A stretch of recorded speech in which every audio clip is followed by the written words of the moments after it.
Tayo makakita ni JR to, no? Ano sabi mo? Ganda ba? Maganda? Ito yung nakita niya, naka-bullseye si Charles. So, JR, no pressure First time gamitin to ni Charles, first shot bullseye. So, no pressure No pressure. No pressure. Oo, yeah. Pwede ka na, pwede ka na daw sa Abu Sayyaf. Labanan mo Abu Sayyaf. So, dito only in Texas, pwede ka maglakad na nakaganito. Hindi bago ha? Ako naka-open bolt naman ako. Yeah, so meron ako Comi gun, communist gun, SKS 7.62 by 39. Siya naman AR 223 556. So no pressure, tingnan natin kung sino mas accurate. Ni Charles yung standard. Charles ang standard Never nakaputok ng 7.62 then bullseye agad.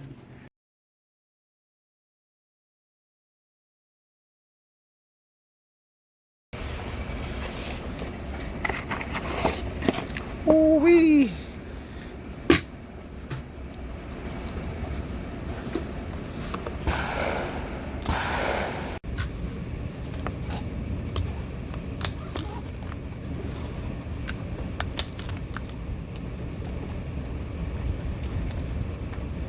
By the way, according to Charles, in the Philippines, if you can find ammo, it's 270 per round. If you can find ammo, 270 per round. So 2 rounds is 540, 550. By the way, this is not yeah, this is steel. Good thing I did not bring my hollow point.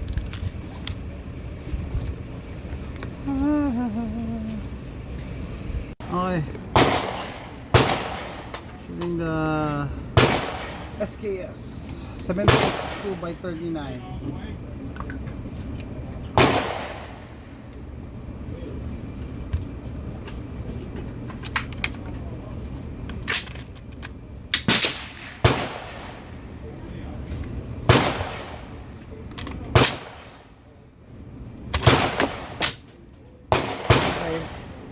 Okay.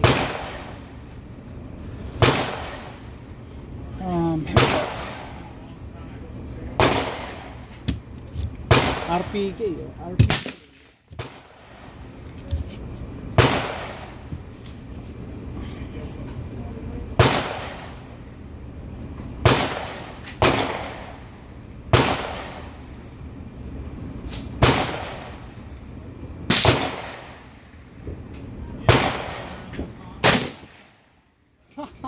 Bullseye, first shot.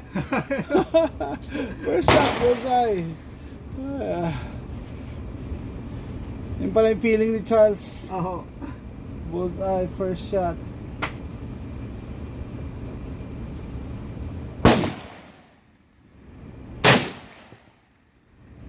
Oh, I went down.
Safety.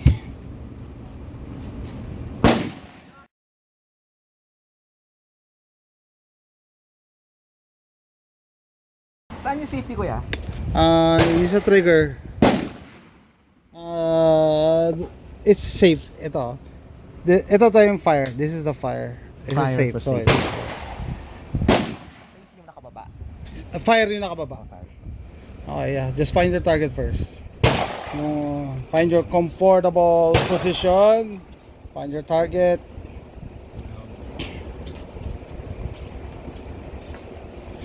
Your target is the red circle, ha? Red circle. No pressure. Si Charles, one shot bullseye. Wow. Well,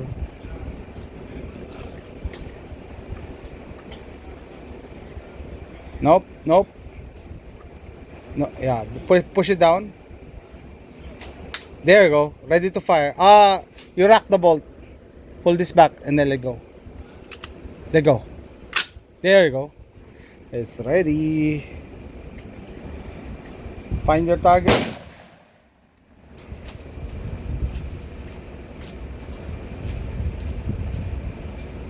Right bullseye, okay? Lean forward. nakatakot ako ah. No, it's okay. Mahaba siya yung sound niya. Hindi na mag-relate sa'yo. Uy. Saan tumama, kuya? Baba, no? Ah, Nag-flinch ako, bumikit ako. nag-flinch ka. I know.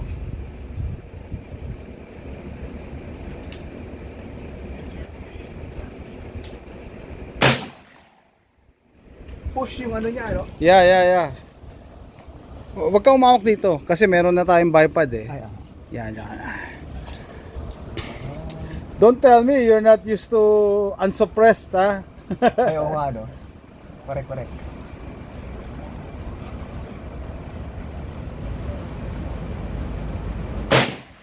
Basta, mapapansin mo, any movement, mamimiss mo yung bullseye pagka, kaya dapat steady ka.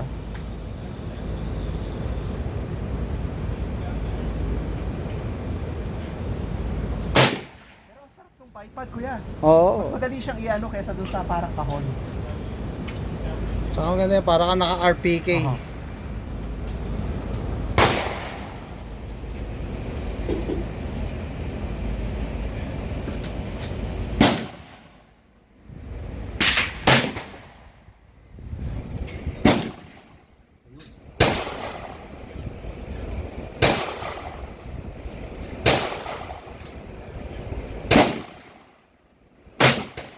Sarap yung puto, kuya, pero ang lakas ng rin nito, no?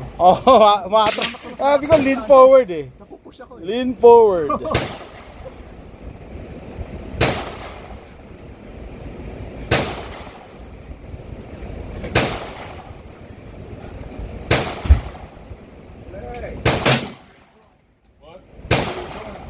I'm going to talk to Oki. I got to get his mic.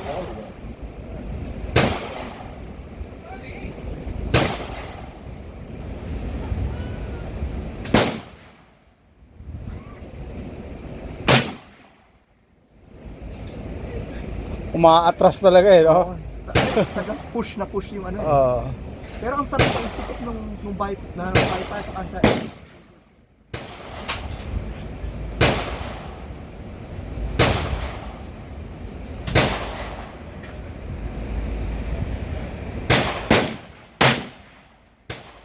Where'd Loki go? Was there a ceasefire a while ago? Was over there. I looked out there, nobody was down there. He's out. I walked up to him and I said, hey, I work here. People having guns, such guns. He was like,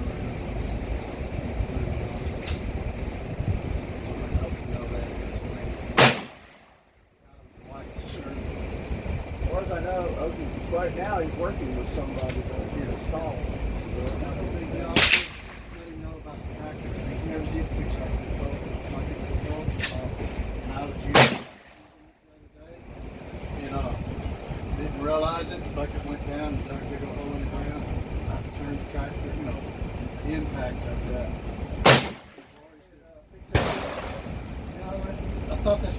off for. Fix that, and then brought it back. Billy, and then it couldn't work.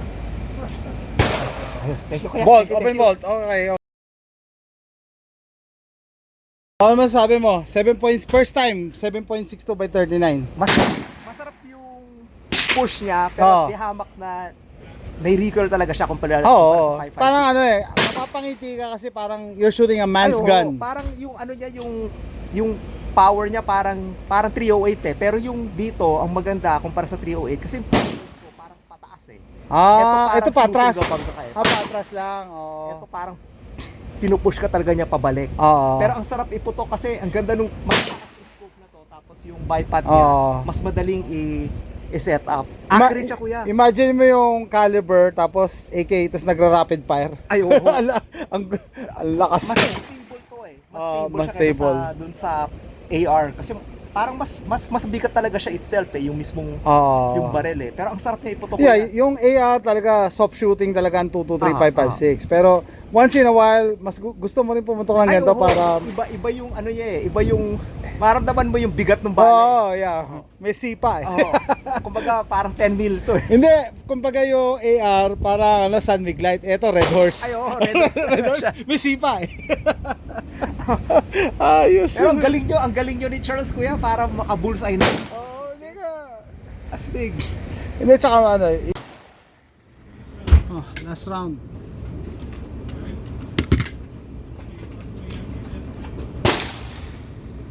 Shout out to Hotwell.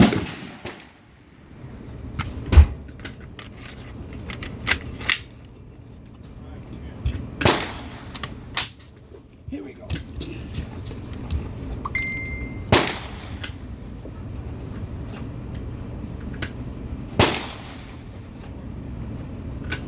Safety off. Here we go.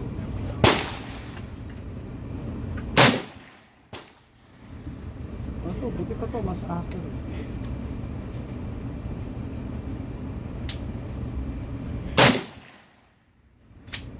Uwi. Napaka-accurate niya, nagtatouch yung dalawa. Nagpatong. Yeah. As long as I don't rush it.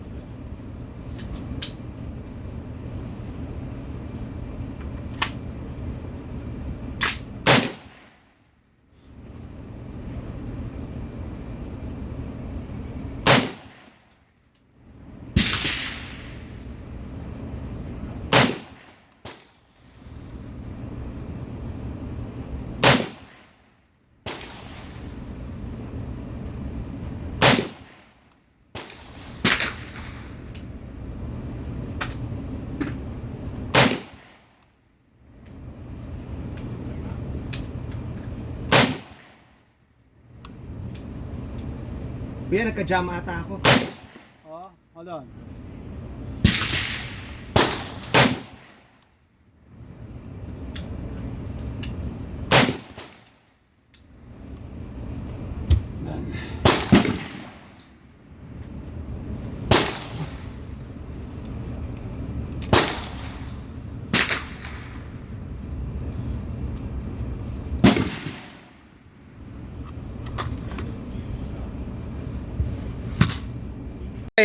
May masasabi yung kaibigan ko regarding yes. So initially, sabi ko kay JR, sabi ko, anong gusto mong dalhin ko? Sabi niya, kuya, meron kang AK, di ba?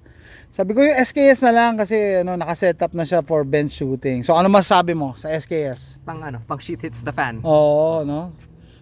Wala na dapat baguhin. I'm happy with that. Yung ganito setup.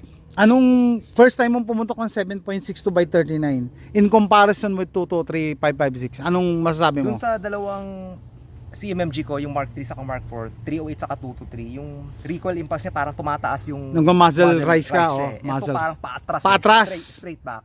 So parang mas masarap siyang kontrolin. Tama. Medyo nagpiplinch lang ako kanina kasi parang Na-anticipate mo eh. Pero given more time, parang mas masarap siyang iputok sa setup na to. Alam mo yung advantage na yon dahil umaatras lang siya, kahit mag-recoil, you're still on target. Hindi mo kailangan baguhin. Yeah, yung hindi ka point of aim mo eh. hindi mo kailangan mag-adjust. And I think nakatulong din kasi hindi siya LVPO pero malakas yung scope. Oh. So mas kita mo talaga rin yung target. Okay. Mas malakas siya eh. Actually, hindi pa nga malakas yan, lit eh. ganun ba? Oo, mo, may mas malakas pa dyan. Yung isa, ano ko, 308 ko. Kasi compared dun sa 6 power na primary arms. Tama, mas mahina Ito yun. ang laka. Kitang-kita mo yung ano eh, yung target. At saka nagustuhan mo rin yung Oo, ano ko, di ba? Yung tawag doon, Bipod. Yung bipod ko, para kang naka-RPK. Nakakatawa. Kasi umaatras lang talaga siya eh. Hindi, ano eh.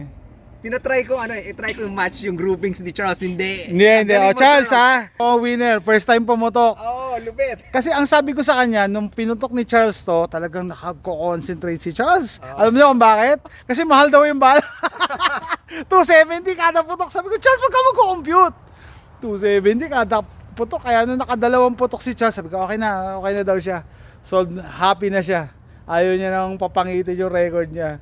Magandang groupings yun kuya. Nakita ka pinanood ko yung video. Maganda yung ano. Tight na tight talaga eh. Oo. Pero nakakatawa si JR guys nung kita yung SKS ko. Ano sabi mo? Wow. Kakaiba yan ah. Kakaiba. Di pa ako nakakita ng SKS. Ito, first Tsaka in time. person, di ba? Na ano, Galing kuya. ibang-iba yung ano, yung action niya, yung feel. At saka ang masasabi ko lado sa hindi pa nakakaputok ng 7.62 by 39, mararamdaman mo talaga na yung pinuputok mo, it's a man's gun. Sabi ko kay Jaya, darating yung time magsasawa ka rin sa 223 eh, 556. Although hindi siya ganun kasing lakas ng 308, pero kahit papaano, meron pa rin, Difference, malaki yung difference. may sipa pa rin. Ang description ko nga kay JR, ano eh, kung yung 223 is parang San Mig Light, ito para ka naka Red Horse. May sipa eh. Umaatras to. Umaatras eh. No? At saka guys, ang nakakabilib lang din sa mga lumang baril, very reliable kahit na, you know, may mga modern firearms na ngayon. Sabi ko nga sa kanya, hindi nag-fouling yung baril ko. Oh. Wala, malinis pa din. And magra-run pa rin siya after kahit ilang hundreds of rounds, no? And yung point of impact ko hindi nagbabago. Sumasablay ka lang pagka gumagalaw ka eh. Pero, di ba, napansin mo ba yun? Pero the gun itself, palaging nandun siya doon sa target mo. Dahil yung sa setup na to, no? And sabi ko sa kanya, at least, ayun, nagkaroon ka ng comparison, no? Kasi pag palaging 223 din ang pinuputok, hindi mo alam, you know, you're missing out on this. Oh yeah, cartridge. Cartridge and yung setup na ganito. Yan ang mundo ng firearms eh. Marami pa tayong pwedeng ma-experience eh. Different flavor kuya. Yeah, tama. Hindi pwedeng pare-pare, magsasawa ka din. Ang dami ko natutunan today. Lesson learned. Tuwan-tuwa to sa ano niya sa bago niyang laruan eh. Pero eto yung SKS, sana na-capture ko yung reaction. First time niya makita, ganda yung kuya, kakaiba yan ah. Sabi ko, communist gun yan. Baka nga ginamit sa bit. Yung original stock nito na wood, ang daming gas-gas talaga, ang daming ano. Kaya piltan ko ng stock. Pero at least ginamit talaga sa gera. Pero tinago niyo ho yung original na. Yeah, andun sa akin. Hindi ko din indispose. Bala ko in the future i-refinish, no, i-stain ko. Apo. Mga ganon. Pero Kaso nung binili niyo siya, hindi siya ganito. dinagdag ko, add-on yan. ATI stock yan. Apo. No? Ano sabi mo? Huwag kong baguhin. Huwag mong baguhin. Just keep it the way it is. Oo. Perfect na siya eh. Oo. So, dalawa ka na, no? Pangalawa ka na. Kasi si Charles nagustuhan din tong SKS ko eh. Okay din, ma-approve din ba sa'yo? Sa lahat ng mga baril niya, I think ito yung, if I'm gonna pick a rifle, I mean, of course, hindi ko pa napuputok yung ibang baril niya. Oo.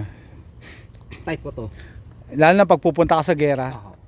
It's not gonna fail. Paano siya mag-fail eh? It just runs. Tapos ano siya, pinsan siya ng AK guys, no? So gas piston din siya. Tapos yan kita nyo, parang AK siya pero wala siyang part na interchangeable sa AK. Ultimate magazine niya, hindi katulad ng AK eh. No? Duck build magazine. Saka parang, hindi ko alam if correct me if I'm wrong kuya, pero di ba ang 7.62 by 39, parang design talaga siya for SKS, di ba? Nauna to eh. Nauna yan. Sumunod lang yung AK. So, approve ba sa'yo yung SKS Oo ko? naman, kuya. Yung sa mga haters ko, sorry, hindi ko kaya napatry eh. Sorry na lang, no. Pero share ko pala, no, a long time ago nung binili ko to, like 15 years ago, 14 years ago, binili ko sa gun show, private sale, nagbenta kami. And then umattend ako party ng mga Pinoy. Tapos may mga Pinoy na nag-uusap. Sabi, tinatrash nila yung Norinco na SKS. Kahit daw bigyan sila, hindi nila tatanggapin. Tahimik lang ako. Pero ngayon, guys, ng SKS. Lalo na kung nasa Pilipinas ka, hindi available ang SKS sa Pilipinas. And shoutout sa PNP na ano, pinagbabawal tong round na to. 7.62 by 10 na 123 grains. Yung 2, 2, 3, 5, 5, 6, 55 grains lang. So, this is more than double. Kaya ano nangyari sa target? Butas.